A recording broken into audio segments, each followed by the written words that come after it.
அண்மை செய்தி ஒன்றை பார்க்கிறோம். விஷசாராயத்தில் தொடர்புடைய 1800 லிட்டர் மெத்தனால் பறிமுதல் செய்யப்பட்டிருக்கிறது. அண்மை செய்தியாக பார்க்கிறோம். விஷசாராய உயிரிழப்பு தொடர்பாக கைது செய்யப்பட்டவர்கள் கொடுத்த தகவலின் பேரில் நடவடிக்கை மேற்கொள்ளப்பட்டு வருகிறது. தற்போது வரை 1800 லிட்டர் மெத்தனால் பறிமுதல் செய்யப்பட்டிருக்கிறது. அது தொடர்பான புகைப்படம் தற்போது வெளியாகி இருக்கிறது.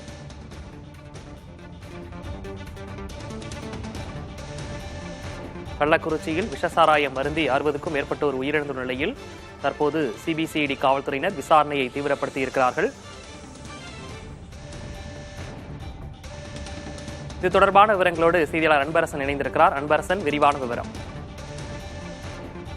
கள்ளக்குறிச்சி விஷசாராய சம்பவத்தில் கைது செய்யப்பட்டுள்ள 21 நபர்களிடமிருந்தும் பறிமுதல் செய்யப்பட்ட மெத்தனால் புகைப்படம் தற்போது முதன்முறையாக வெளியாகி இருக்கிறது. அதன் புகைப்படம் பிரத்யேகமாக புதிய தலைமுறை தொலைக்காட்சி சேனலுக்கு கிடைத்திருக்கிறது. அந்த புகைப்படங்களை தான் தற்போது நாம் நேரலையில் பார்த்துக் கொண்டிருக்கிறோம். குறிப்பாக கைது செய்யப்பட்ட 21 நபர்களிடமிருந்தும் 3 பேரல் மற்றும் 1800 லிட்டர் மெத்தனால் ஆனது சிபிசிஐடி போலீசாரால் பறிமுதல் செய்யப்பட்டது. அந்த புகைப்படத்தை தான் தற்போது நாம் பார்த்துக் கொண்டிருக்கிறோம். குறிப்பாக கள்ளக்குறிச்சி விஷசாராய சம்பவத்தில் கண்ணுக்குட்டி என்கிற கோவிந்தராஜ், தாமோதரன், விஜயா, சின்னதுரை, ஷாகுல் ஹமீது, ஜோசப் ராஜா, மாதேஷ், ராமர், சக்திவேல், கண்ணன், சிவகுமார், கதிர் என்கிற கதிரவன், ஐயாசாமி, தெய்வீகன், ஹரிமுத்து, பென்சிலால், சடையன், ரவி, செந்தில், ஏழுமலை, கௌதம்லால், ஜெயின் உள்ளிட்ட 21 நபர்களை இதுவரை சிபிசிஐடி அதிகாரிகள் கைது செய்திருக்கிறார்கள். கைது செய்யப்பட்ட 21 நபர்களிடமிருந்தும் 3 பேரல் மற்றும் 1800 லிட்டர் மெத்தனால் ஆனது தனித்தனியாக பறிமுதல் செய்யப்பட்டது. தற்போது அந்த பறிமுதல் செய்யப்பட்ட புகைப்படங்கள் தான் நாம் நேரலையில் பார்த்துக் கொண்டிருக்கிறோம். இந்த நிலையில் சிபிசிஐடி போலீசார் ஏற்கனவே பாதிக்கப்பட்டு மருத்துவமனையில் அனுமதிக்கப்பட்டிருக்கிற 112 நபர்களிடம் தனித்தனியாக வாக்குமூலம் பெற்று வருகின்றனர். நேற்று மாலை வரை 50க்கும் மேற்பட்ட சிபிசிஐடி போலீசார் மொத்தம் 93 நபர்களிடம் தனித்தனியாக வாக்குமூலங்கள் பெற்றிருக்கின்றனர்.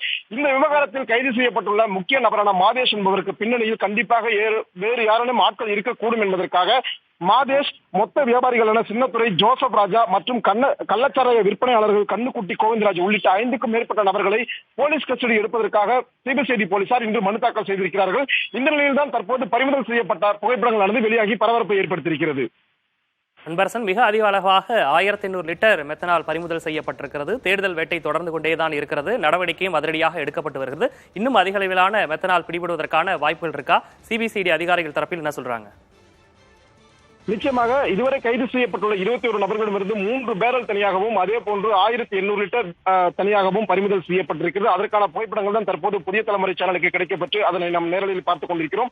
அது மட்டுமல்லாமல் ஏற்கனவே மறைத்து வைக்கப்பட்டதாக கூறப்பட்ட 3 பேரல் இன்னும் எங்கு இருக்கிறது என்று சிபிசிஐடி அதிகாரிகள் தீவிரமாக தேடி வருகிறார்கள். இது குறித்த பின்னணியில் விசாரிப்பதற்காகத்தான் ஏற்கனவே கைது செய்யப்பட்டு சிறையில் அடைக்கப்பட்டிருக்கக்கூடிய முக்கிய நபரான மாதேஷ், ஜோசப் ராஜா, அதே போன்று ஜோசப் ராஜா, கள்ளச்சாராய விற்பனையாளர்களான கண்ணுக்குட்டி, கோவிந்தராஜ் உள்ளிட்ட 5க்கும் மேற்பட்ட நபர்களை விசாரணையில் எடுத்து விசாரிக்கும் போதுதான் உண்மையான நிலவரங்கள் என்ன என்பது தெரிய வரும். அதே போன்று இவர்களுக்கு பின்னணியில் யார் யார் இருக்கிறார்கள், எங்கெங்கெல்லாம் இவர்கள் இன்னும் பதுக்கி வைத்திருக்கிறார்கள் என்பது குறித்து கண்டறிவதற்காக அவர்களை போலீஸ் கஸ்டடி, அதாவது 5 நாட்கள் கேட்டு போலீஸ் கஸ்டடி கேட்டு தற்போது நீதிமன்றத்தில் அதிகாரிகள் மனு தாக்கல் செய்திருக்கிறார்கள். அவர்களை போலீஸ் கஸ்டடி எடுத்து விசாரிக்கும் பட்சத்தில் தான் இவர்கள் பின்னணியில் யார் யார் இருக்கிறார்கள், இன்னும் எவ்வளவு மறைக்கப்பட்டிருக்கிறது என்பது குறித்த முழுமையான தகவல்கள் வெளிவரும்.